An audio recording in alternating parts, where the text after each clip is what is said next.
ಒಂದು ಕ್ಷಣ ಯೋಚನೆ ಮಾಡಿ. ಒಂದೇ ಒಂದು ಚುನಾವಣೆಯಲ್ಲಿ ಬರೋಬ್ಬರಿ 32,000 ವೋಟುಗಳ ಗೆಲುವಿನ ಅಂತರ ಕೇವಲ 5 ವರ್ಷಗಳಲ್ಲಿ ಸಂಪೂರ್ಣವಾಗಿ ಕರಗಿಹೋದರೆ ಇದು ಕರ್ನಾಟಕದ ಕಿತ್ತೂರು ಕ್ಷೇತ್ರದಲ್ಲಿ ನಡೆದ ಕಥೆ. ಹಾಗಾದರೆ ಈ ಸಂಖ್ಯೆಗಳ ಹಿಂದಿರೋ ಅಸಲಿ ರಾಜಕೀಯ ಲೆಕ್ಕಾಚಾರವಾದ್ರೂ ಏನು? ಬನ್ನಿ ಇದನ್ನ ಆಳವಾಗಿ ವಿಶ್ಲೇಷಣೆ ಮಾಡೋಣ. ಸರಿ, ಕಿತ್ತೂರಿನಲ್ಲಿ ನಡೆದ ಈ ದೊಡ್ಡ ಬದಲಾವಣೆಯನ್ನ ಸರಿಯಾಗಿ ಅರ್ಥ ಮಾಡ್ಕೊಳ್ಳಕ್ಕೆ ನಾವು 4 ಮುಖ್ಯ ಭಾಗಗಳಲ್ಲಿ ಈ ಕಥೆಯನ್ನ ನೋಡೋಣ. ಮೊದಲು ಕಿತ್ತೂರು ಅಂದ್ರೆ ಏನು, ಅಲ್ಲಿನ ಪರಿಸ್ಥಿತಿ ಹೇಗಿದೆ ಅಂತ ಶುರು ಮಾಡೋಣ. ಯಾಕೆಂದ್ರೆ ಇದು ತನ್ನದೇ ಆದ ಒಂದು ವಿಶಿಷ್ಟ ಸಾಮಾಜಿಕ ಮತ್ತು ಆರ್ಥಿಕ ಹಿನ್ನೆಲೆ ಹೊಂದಿರೋ ಪ್ರಮುಖ ಗ್ರಾಮೀಣ ಕ್ಷೇತ್ರ. ಕಿತ್ತೂರಿನ ವಾಸ್ತವ ಏನು ಗೊತ್ತಾ? ಇಲ್ಲಿನ ಸುಮಾರು 76% ಜನಸಂಖ್ಯೆ ಗ್ರಾಮೀಣ ಪ್ರದೇಶಗಳಲ್ಲಿ ವಾಸಿಸುತ್ತೆ. ಅಂದ್ರೆ ಇಲ್ಲಿನ ಜನರ ಬದುಕಿನ ಬಹುಪಾಲು ಕೃಷಿ, ನೀರು, ರಸ್ತೆ ಇದೇ ವಿಷಯಗಳ ಸುತ್ತ ಗಿರಿಕಿ ಹೊಡೆಯುತ್ತೆ. ಅವರ ದೈನಂದಿನ ಚಿಂತೆಗಳೇ ಇವು. ಇಲ್ಲಿನ ಸಾಮಾಜಿಕ ರಚನೆ ಕೂಡ ಅಷ್ಟೇ ಸಂಕೀರ್ಣವಾಗಿದೆ. ಲಿಂಗಾಯತ ಸಮುದಾಯ ದೊಡ್ಡ ಸಂಖ್ಯೆಯಲ್ಲಿದ್ರೂ ಅವರ ಜೊತೆಗೆ ಒಬಿಸಿ, ಎಸ್ಸಿ ಮತ್ತು ಎಸ್ಟಿ ಸಮುದಾಯಗಳು ಕೂಡ ನಿರ್ಣಾಯಕ ಪಾತ್ರ ವಹಿಸ್ತವೆ. ಇದು ರಾಜಕೀಯವಾಗಿ ಒಂದು ಸೂಕ್ಷ್ಮವಾದ ಸಮೀಕರಣವನ್ನೇ ಸೃಷ್ಟಿ ಮಾಡುತ್ತೆ. ನೋಡಿ, ಇದನ್ನೇ ನಾವು ಡೆವಲಪ್ಮೆಂಟ್ ಗ್ಯಾಪ್ ಅಂತ ಕರೆಯೋದು. ಒಂದು ಕಡೆ ಕುಡಿಯೋ ನೀರಿನ ವಿಷಯದಲ್ಲಿ ಸಾಕಷ್ಟು ಪ್ರಗತಿಯಾಗಿದೆ, ಆದರೆ ಇನ್ನೊಂದು ಕಡೆ ರಸ್ತೆ, ನೀರಾವರಿ ಮತ್ತು ಮುಖ್ಯವಾಗಿ ಸ್ಥಳೀಯ ಉದ್ಯೋಗ ಈ ಕ್ಷೇತ್ರಗಳಲ್ಲಿ ದೊಡ್ಡ ಕೊರತೆ ಕಾಣಿಸ್ತೆ. ಜನರ ಅಸಮಾಧಾನಕ್ಕೆ ಇದೇ ಮೂಲ ಕಾರಣ. ಸಂವಿಧಾನವು ಪ್ರತಿಯೊಬ್ಬರಿಗೂ ಘನತೆಯಿಂದ ಬದುಕುವ ಹಕ್ಕನ್ನು ನೀಡುತ್ತದೆ ಮತ್ತು ಆ ಘನತೆಯು ಮೂಲಭೂತ ಸೌಕರ್ಯಗಳ ಮೇಲೆ ಅವಲಂಬಿತವಾಗಿರುತ್ತದೆ. ಸರಿ, ಈಗ ಬರೋಣ ಅಸಲಿ ವಿಷಯಕ್ಕೆ. ಅಂದ್ರೆ 2018ರಿಂದ 2023ರ ನಡುವೆ ನಡೆದ ಆ ರಾಜಕೀಯ ಭೂಕಂಪದ ಕಥೆಗೆ. ಈ ಸಂಖ್ಯೆಗಳನ್ನ ಒಮ್ಮೆ ಗಮನವಿಟ್ಟು ನೋಡಿ. 2018 32,000ಕ್ಕೂ ಹೆಚ್ಚು ವೋಟುಗಳ ಭರ್ಜರಿ ಗೆಲುವು. ಆದರೆ 5 ವರ್ಷದಲ್ಲಿ ಏನಾಯ್ತು? ಕಾಂಗ್ರೆಸ್ ಗೆದ್ದಿದ್ದು ಕೇವಲ 2,993 ವೋಟುಗಳಿಂದ. ಇದೊಂದು ನಂಬಲ ಸಾಧ್ಯವಾದ ರಾಜಕೀಯ ಪಲ್ಲಟ. ಇಲ್ಲಿ ಇನ್ನೊಂದು ಇಂಟ್ರೆಸ್ಟಿಂಗ್ ಪಾಯಿಂಟ್ ಇದೆ. ಇದು ಒಂದು ಪಕ್ಷದ ವೋಟ್ ಶೇರ್ ಕುಸಿದಿದ್ರಿಂದ ಆಗಿದ್ದಲ್ಲ. ಬದಲಾಗಿ ವಿರೋಧ ಪಕ್ಷ ಉಳಿದಿದ್ದ ಬಹುತೇಕ ಎಲ್ಲಾ ವೋಟುಗಳನ್ನ ಒಂದೆಡೆ ಕ್ರೋಢೀಕರಿಸಿ ತನ್ನೆಡೆಗೆ ಸೆಳೆದುಕೊಂಡಿತು. ಇದು ಬಹಳ ಮುಖ್ಯವಾದ ತಂತ್ರಗಾರಿಕೆ. 80% ಮತದಾನ. ಸಾಮಾನ್ಯವಾಗಿ ಇಷ್ಟೊಂದು ದೊಡ್ಡ ಸಂಖ್ಯೆಯಲ್ಲಿ ಜನ ವೋಟ್ ಮಾಡ್ತಾರೆ ಅಂದ್ರೆ ಅದರರ್ಥ ಒಂದೇ, ಅವರಿಗೆ ಬದಲಾವಣೆ ಬೇಕಿತ್ತು, ತಮ್ಮ ಅಭಿಪ್ರಾಯವನ್ನ ಸ್ಪಷ್ಟವಾಗಿ ಹೇಳಬೇಕಿತ್ತು. ಇದು ಆಡಳಿತ ವಿರೋಧಿ ಅಲೆಯ ಸ್ಪಷ್ಟ ಸಂಕೇತವಾಗಿತ್ತು.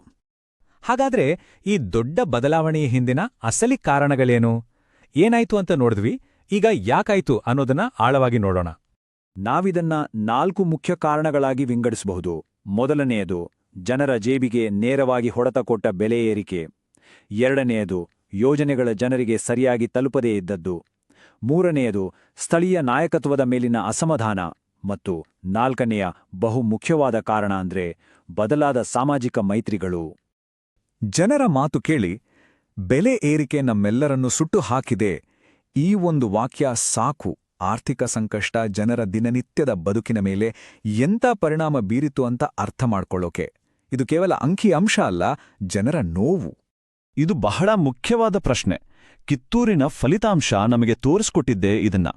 ದೊಡ್ಡ ದೊಡ್ಡ ರಾಜಕೀಯ ವಿಚಾರಗಳಿಗಿಂತ ಜನರಿಗೆ ಬೇಕಾಗಿರೋದು ಬಿಜ್ಲಿ, ಸಡಕ್, ಪಾಣಿ ಅಂದ್ರೆ ಅವರ ಮೂಲಭೂತ ಸೌಕರ್ಯಗಳು. ಇವು ಸಿಗದಿದ್ದಾಗ ಅವರು ತಮ್ಮ ಉತ್ತರವನ್ನ ಮತಪೆಟ್ಟಿಗೆಯ ಮೂಲಕ ನೀಡ್ತಾರೆ. ಸರಿ, ಆಗಿ ಹೋದದ್ದನ್ನ ವಿಶ್ಲೇಷಣೆ ಮಾಡಿದ್ದು ಸಾಕು. ಈಗ ಮುಂದೆ ನೋಡೋಣ. ಇಲ್ಲಿನ ಜನರ ಸಮಸ್ಯೆಗಳನ್ನೇ ಆಧಾರವಾಗಿಟ್ಕೊಂಡು ಮುಂದಿನ ದಾರಿ ಹೇಗಿರಬೇಕು, ಒಂದು ಸ್ಪಷ್ಟವಾದ ನೀಲನಕ್ಷೆಯನ್ನ ನೋಡೋಣ. ಇಲ್ಲಿ ಒಂದು ಸ್ಪಷ್ಟವಾದ 3 ಅಂಶಗಳ ಯೋಜನೆ ಇದೆ. 1. ಕಿತ್ತೂರು ಏತ ನೀರಾವರಿ ಯೋಜನೆಯನ್ನ ಪೂರ್ಣಗೊಳಿಸೋದು. 2. ಪ್ರತಿ ಮನೆಗೂ 100% ನಲ್ಲಿ ನೀರು ಮತ್ತು ಎಲ್ಲಾ ಕಾಲಕ್ಕೂ ಬಳಸಬಹುದಾದ ರಸ್ತೆ ಸಂಪರ್ಕ. ಮತ್ತು 3. ರಾಣಿ ಚೆನ್ನಮ್ಮನ ಹೆಸರಿನಲ್ಲಿ ಒಂದು ಪ್ರವಾಸೋದ್ಯಮ ಸಂಕೀರ್ಣ.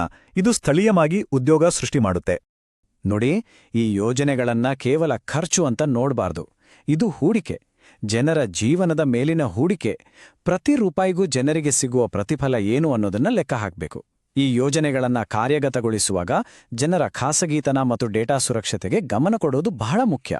ಭಾರತದ ಡಿಪಿಡಿಪಿ ಕಾನೂನಿನ ಅಡಿಯಲ್ಲಿ ಜನರ ಒಪ್ಪಿಗೆ ಇಲ್ಲದೆ ಅವರ ಮಾಹಿತಿಯನ್ನ ಬಳಸಲಾಗುವುದಿಲ್ಲ. ನಾವಾಗ್ಲೇ ಮಾತಾಡದ್ವಲ್ಲ, ಬದಲಾದ ಸಾಮಾಜಿಕ ಸಮೀಕರಣ ಅಂತ. ಅದರ ಹಿಂದೆದ್ದ ರಾಜಕೀಯ ಶಕ್ತಿಯೇ ಈ ಅಹಿಂದ. ಅಲ್ಪಸಂಖ್ಯಾತರು, ಹಿಂದುಳಿದವರು ಮತ್ತು ದಲಿತರ ಮತಗಳು ಒಂದಾಗಿದ್ದು ಈ ಚುನಾವಣೆಯ ಫಲಿತಾಂಶವನ್ನೇ ಬದಲಾಯಿಸಿತು. ಇದು ಕರ್ನಾಟಕದ ರಾಜಕೀಯದಲ್ಲಿ ಒಂದು ಪ್ರಮುಖ ಫಾರ್ಮುಲಾ. ಹಾಗಾದ್ರೆ ಕಿತ್ತೂರಿನಿಂದ ನಾವು ಕಲಿಬೇಕಾದ ಕೊನೆಯ ಮತ್ತು ಅತಿ ಮುಖ್ಯವಾದ ಪಾಠವಾದರೂ ಏನು? ಅದು ಒಂದೇ, ಜನರ ನಂಬಿಕೆ ಅನ್ನೋದು ಒಮ್ಮೆ ಗಳಿಸಿ ಮುಗಿಯುವ ವಿಷಯವಲ್ಲ. ಅದನ್ನ ಪ್ರತಿದಿನ, ಪ್ರತಿ ಬೆಳೆ, ಪ್ರತಿ ಋತುವಿನಲ್ಲೂ ದುಡಿದು ಮತ್ತೆ ಮತ್ತೆ ಗಳಿಸಲೇ ಇರಬೇಕು. ಹಾಗಾಗಿ ಈ ರಾಜಕೀಯದ ಸೂಕ್ಷ್ಮ ಹಾದಿಯಲ್ಲಿ ನಿಂತಿರೋ ಕಿತ್ತೂರಿನ ಭವಿಷ್ಯವನ್ನ ದತ್ತಾಂಶ ಆಧಾರಿತ ನಿಜವಾದ ಅಭಿವೃದ್ಧಿ ನಿರ್ಧರಿಸುತ್ತಾ ಅಥವಾ ಹಳೆಯ ಸಾಮಾಜಿಕ ಲೆಕ್ಕಾಚಾರಗಳೇ ಮತ್ತೆ ಮುಂದುವರಿಯುತ್ತಾ? ಇದು ನಮ್ಮ ಮುಂದಿರೋ ದೊಡ್ಡ ಪ್ರಶ್ನೆ, ಯೋಚಿಸಬೇಕಾದ ವಿಷಯ.